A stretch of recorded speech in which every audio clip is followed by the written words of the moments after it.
Hello friends, this is Gaurav Lat big bull coach. So जारी रखते हैं हमारा डेली सीरीज़, आपका मार्केट का डेली डोज। आज के लिए यानी 22 जुलाई 2026 के लिए, that is the 22 July 2026 Wednesday. आज के दिन जो है वो निफ्टी की पिटाई हो गई। आज बाजार जो है एकदम गिर के बंद हुआ।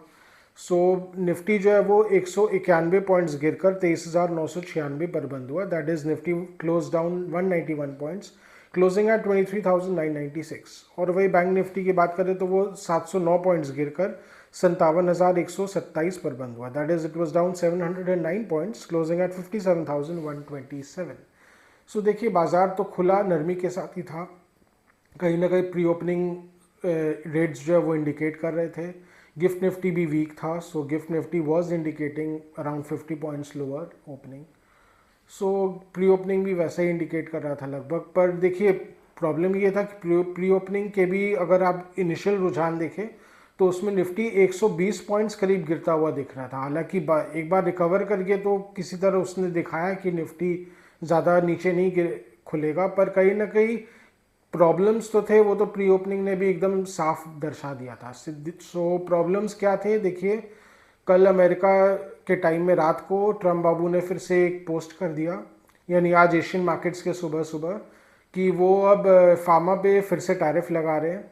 तो अमेरिका में जितने भी जेनेरिक फार्मा प्रोडक्ट्स इंपोर्ट होते हैं, अभी के लिए तो देखिए 0% टैरिफ्स पे रहेंगे, पर 1 अगस्त 2028 से उन पे 100% टैरिफ लगा दिया जाएगा।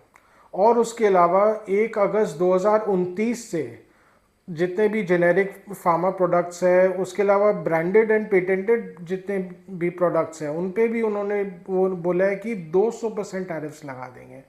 तो बेसिकली अब यही बोल रहे हैं कि आपको अगर अमेरिका में दवाई बेचना है तो अमेरिका के अंदर ही मैन्युफैक्चर करो।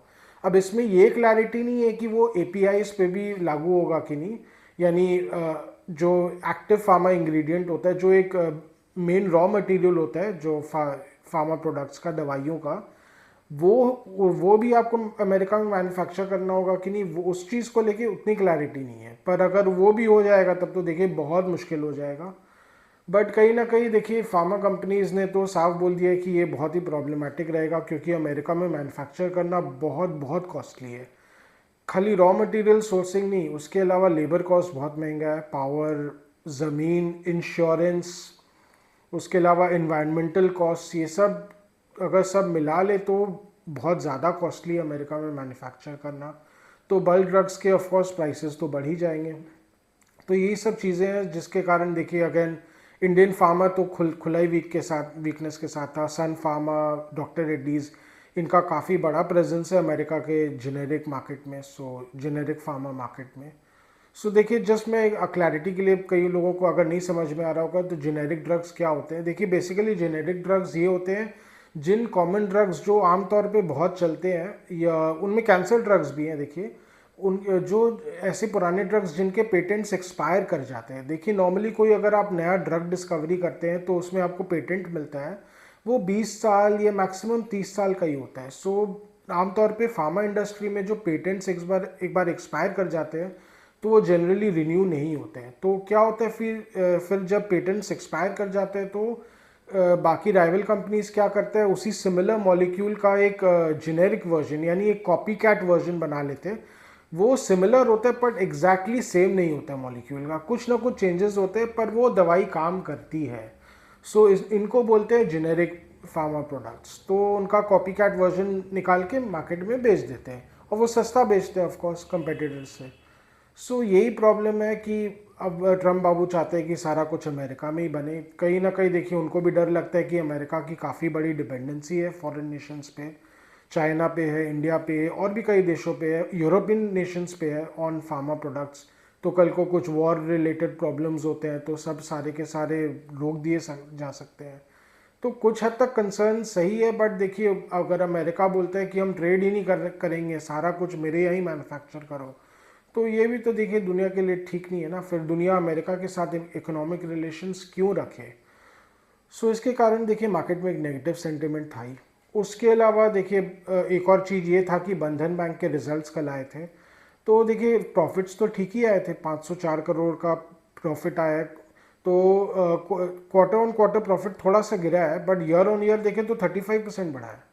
तो वैसे तो ठीक ही था, बट प्रॉब्लम यहाँ नहीं थी, प्रॉब्लम थी मैनेजमेंट के गाइडेंस में। सो मैनेजमेंट का गाइडेंस थोड़ा वीक था। एज इट इज़ देखिए, बंधन बैंक का जो एक लोन पोर्टफोलियो है उसमें प्रॉब्लम्स तो है। उनका नॉर्थ ईस्ट में काफ़ी बड़ा एक्सपोजर है। नॉर्थ ईस्ट में खुद भी उन्होंने बोला हुआ है कि फ्लड का हमेशा एक रैम्पेंट प्रॉब्लम लगा रहता है असम मार्केट में, जिसके कारण बहुत बैड लोन्स डिफ़ॉल्ट्स होते हैं। उसके अलावा बाकी और उनका जो ओवरऑल क्रेडिट पोर्टफोलियो है उसमें उनका काफ़ी ग्रॉस एनपीएस रहा है। हालांकि एनपीएस कंट्रोल में है, बट कहीं ना कहीं देखिए खतरा तो बना रहता है, बिकॉज बंधन बैंक ऐसे जैसे बैंक है जो ए ग्रेड कस्टमर्स को टारगेट नहीं करते हैं। ए ग्रेड कस्टमर्स जो जनरली है वो एचडीएफसी बैंक, आईसीआईसीआई बैंक भी नहीं, मैं बोलूँगा एचडीएफसी बैंक, एक्सिस बैंक, ये सब, या कोटक बैंक, इन पे ज़्यादा डिपेंड करते हैं। तो बंधन बैंक जो है वो सेमी अर्बन एंड रूरल में बहुत अच्छा प्रेजेंस रखता है, बट कहीं ना कहीं वो बी ग्रेड मार्केट को भी काफ़ी टारगेट करती है, जिसमें डिफ़ॉल्ट्स बहुत का आम बात है। ये सब चीज़ें हैं जिसके कारण कहीं ना कहीं स्टॉक जो है वो काफ़ी टूटा। तो स्टॉक जो है वो 10% ओपनिंग में ही टूट गया था, और जैसे जैसे दिन थोड़ा सुबह आगे बढ़ी तो 14% गिर गया। तो उसके कारण देखिए बैंक निफ्टी में तो प्रेशर था ही। और जब स्टॉक कोई एक फ्रंटलाइन स्टॉक इतना जोर से अगर टूटता है, ये मिड कैप सेगमेंट का ही स्टॉक है, तो देखिए मार्केट में तो नेगेटिव सेंटिमेंट क्रिएट करेगा ही, कहीं ना कहीं मार्केट का कॉन्फिडेंस इससे हिल जाता है। तो उसके कारण आप देख ही रहे, निफ्टी भी जो टूटा तो एकदम से टूटते ही चला गया। सो निफ्टी जो सुबह को टूटा तो 24,000 के जस्ट नीचे ही चला गया। हालांकि 23,980 के पास थोड़ा सा सपोर्ट देखा गया, बट अगर आप चार्ट्स में देखें तो निफ्टी जो है वो 24,050 के आसपास आते आते फुस हो जा रहा था, जिसके कारण again it went southwards only, and then नीचे में इनफैक्ट 23,961 का लो बनाया निफ्टी ने। वहाँ से थोड़ा रिबाउंड कर गया, बट देखिए 24,000 के नीचे ही बंद हुआ। सो देखिए अमेरिका में जो ट्रम्प बाबू ने फ्रेश एक बॉम्ब फोड़ा है, टैरिफ बॉम्ब, इसके कारण ओवरऑल सेंटिमेंट खराब था। जितने भी एक्सपोर्ट रिलेटेड स्टॉक्स थे, उसके अलावा जैसे आईटी स्टॉक्स थे, उनमें वीकनेस था। इन्फोसिस वीक था, टीसीएस थोड़ा कमज़ोर था। इन्फोसिस तो मेजर कंपोनेंट भी हो जाते हैं निफ्टी के लिए, तो उसके कारण भी निफ्टी में एक प्रेशर था। उसके अलावा ओल्ड इकोनॉमी स्टॉक्स में वीकनेस थी, रिलायंस इंडस्ट्रीज वीक थी, अल्ट्राटेक में वीकनेस था लगभग 2% का। तो ये स्टॉक जितना भी इसने गैस भरा है अपने रिजल्ट के पहले, सारा धीरे धीरे अब लगता है फुस होने जा रहा है। सो धीरे धीरे ओवरऑल तो देखिए मार्केट सेंटिमेंट वीक ही था। So there were more than 3 stocks for every out of 5, every 3 stocks were mostly declining only. Pharma तो ऑफकोर्स वीक था, हालांकि फार्मा एकदम वीक पॉइंट पे नहीं बंद हुआ, थोड़ा सा रिकवर कर गया था लास्ट में, बट सेंटिमेंट तो देखिए ख़राब ही है ना। तो टेक्निकली देखिए निफ्टी अब वीक हो गया है, तो निफ्टी जो है वो 24,000 के नीचे है, और अगर 24,000 के नीचे आसपास रहता है तो मुझे जहाँ तक लग रहा है ये अपने जून का जो लो है 23,789 का, that is 23,789, it is highly likely कि उसको टेस्ट कर सकता है, या 23,800 के आसपास का लेवल्स को टेस्ट कर सकता है। ऑलरेडी गिफ्ट निफ्टी 50-55 पॉइंट्स नीचे ही है। तो यूएस मार्केट अगर बढ़ता भी है तो देखिए कुछ खास असर होता नहीं है। हाँ, एक और चीज़ मैं अभी जस्ट बता देता हूँ, थोड़ा इनिशियली मैं बताना भूल गया। देखिए सुबह को ब्रेंट क्रूड जो है वो $92 के ऊपर था, अबव यानी $92 के ऊपर था। तो अगेन वो बहुत कंसर्निंग है। देखिए रुपया भी बहुत वीक हो रखा है, 95 के नीचे ही है, इनफैक्ट 96 के लेवल्स के ऊपर जा चुका है। तो it is trading above 96.5 against the US dollar as it is. तो देखिए ऐसे में कच्चे तेल के दाम ऐसे अगर बढ़ते चले जाएंगे तो और प्रॉब्लम्स क्रिएट करते हैं। सो पेट्रोल के दाम नीचे गिरना तो बहुत भूल ही जाइए, वो तो अब दूर की चीज़ है। खतरा बना रहता है कि वापस से पेट्रोल के दाम और बढ़ सकते हैं। सो अगेन इन्फ्लेशन कंसर्न्स पैदा करते हैं। तो ऑयल रिफाइनरी स्टॉक्स तो एज इट इज़ वीक हो ही रखे हैं। ऊपर से बीपीसीएल के नंबर्स आए जिसमें ऑफकोर्स उनको लॉस आया 3400 करोड़ का। So that is very very concerning. इन ये सब चीज़ों के इर्द गिर्द देखिए मार्केट का सेंटिमेंट ओवरऑल वीक रहेगा। तो मुझे इमीडिएट टर्म्स में देखिए मार्केट ख़राब ही लग रहा है। हालांकि एक चीज़ बता दूं, बंधन बैंक की जो आज पिटाई हुई है, सो ये स्टॉक 174 रुपये के लेवल्स पे आ गया है। तो देखिए स्टॉक का जो बुक वैल्यू है वो 157 रुपये, दैट इज़ 157। देखिए जो मोमेंटम लग रहा है मेरे को, अब लग रहा है कि ये स्टॉक जो है अपने बुक वैल्यू के नीचे जा सकता है। और अगर बुक वैल्यू के नीचे चला जाता है तो फंडामेंटली देखा जाए तो ये स्टॉक थोड़ा सा अंडर वैल्यूड हो जाएगा, क्योंकि कोई भी बैंक का जो एक फंडामेंटल वैल्यू, उसका जो एक मूल वैल्यू होता है वो उसका बुक वैल्यू होता है। देखिए बैंक्स का जो बुक वैल्यू होता है ना, वो शुद्ध कैश के रूप में होता है, जो इक्विटी सॉलिड कैश के रूप में इन्वेस्टेड है बिजनेस में। देखिए आपको बैंक चलाने के लिए इनके जितने भी ब्रांचेस होते हैं वो सब सारे लीज पे होते हैं, वो कोई खरीदे हुए नहीं होते। जो जगह रहता है, आरबीआई का जो नॉर्म्स है वो बैंकों को ब्रांचेस खरीदने अलाउ नहीं करता है। बैंक्स का काम है लेंडिंग करना, रियल एस्टेट खरीदना उनका काम नहीं है। उनका काम है लोगों से डिपॉजिट लेना और कर्जदारों को माने जो कर्ज लेना चाहते हैं उनको कर्ज देना। It is an arbitrage business और वही उनका काम है।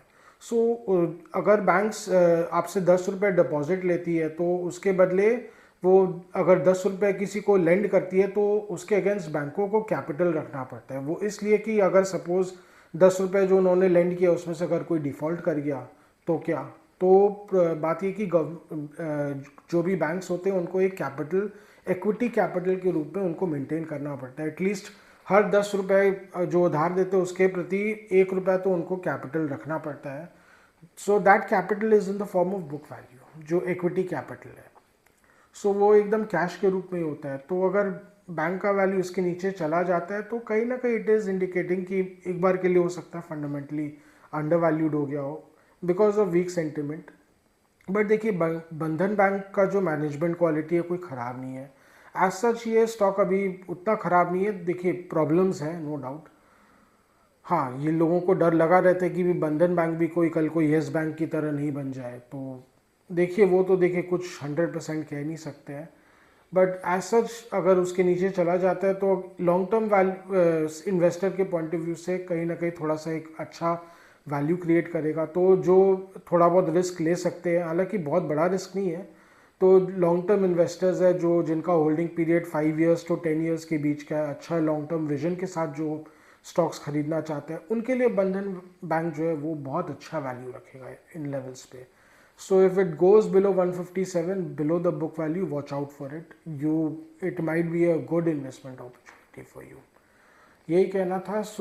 ऐसे स्टॉक्स में नज़र रखिए। यही था आज का लेखा जोखा। देखिए मैंने कहा कि अभी बैंक निफ्टी तो वीक लग ही रहा है, उसके अलावा निफ्टी भी वीक लग रहा है। 23,800 के आसपास डेफिनेटली मुझे लग रहा है डीआईएस थोड़ा डिफेंड करने की पूरी कोशिश करेंगे। हालांकि तब क्या माहौल रहेगा, जियोपॉलिटिकल माहौल क्या रहेगा, तब का तब देखा जाएगा। अभी फ़िलहाल तो ख़राब ही है। यूएस ईरान ट्रूस तो होते नहीं दिख रहा है, उसके ईरान तो बार बार अटैक किए ही जा रहा है। कभी कुवैत पे अटैक करता है, कभी बहरीन पे अटैक करता है, कभी शिप्स पे अटैक करता है। उसके बदले में अमेरिका भी बार बार ईरान पे हमला करते रहता है। तो देखिए अभी फ़िलहाल के लिए अमेरिका पूरा एक प्रॉपर हमला तो नहीं कर सकता है, बिकॉज उसके लिए ट्रम्प बाबू को संसद की मंजूरी लेनी पड़ेगी। पर बोलते हैं ना झड़प तो चलते ही रहेंगे, तो उसके कारण देखिए टेंशन तो बना रहेगा। इस बीच जो है कच्चे तेल के दाम जो है वो एलिवेटेड रहेंगे, तो अगेन फंडामेंटली थोड़ा ख़राब ही रहेगा। पर क्या, it is a passing phase, markets will have to endure it. कहीं ना कहीं देखिए जो क्रूड के दाम में उछाला है, इसमें रशिया का भी इनडायरेक्ट हाथ हो सकता है। देखिए यूक्रेन ने काफ़ी बड़े पैमाने पे रशिया का जो ऑयल एसेट्स है खास करके उनको बहुत बड़े रूप में टारगेट किया, उनको ध्वस्त भी किया, उनकी रिफाइनरीज को ध्वस्त कर दिया है। तो फिलहाल के लिए रशिया के लिए अब ऑयल एक्सपोर्ट्स कर पाना बहुत मुश्किल हो गया है, खास करके रिफाइंड ऑयल एक्सपोर्ट करना बहुत मुश्किल हो गया है। इसके कारण भी काफ़ी हद तक ऑयल पे अब प्रेशर बना हुआ है, तो ये मुझे लग रहा है अभी बना रहेगा। यही था बेसिकली आज का लेखा जोखा। फिर आज का डेली व्लॉग यहीं तक रखते हैं। आशा करें कि आपको हमारी डेली व्लॉग्स अच्छी लग रही हो। Do like, share and subscribe to our channel. Do hit the bell icon for regular update on our videos. अगर आपको कुछ स्टॉक स्पेसिफिक जानना हो, मार्केट के बारे में कुछ जानना हो या सेक्टर स्पेसिफिक जानना हो, तो please write in a comment section. We will help you, guide you in any way possible, as much as possible. And again अगर आपको कुछ कमेंट्स, फीडबैक्स या सजेशंस देना हो तो please write in a comment section. Your comments, your suggestions are valuable for us. So आज के लिए थैंक यू।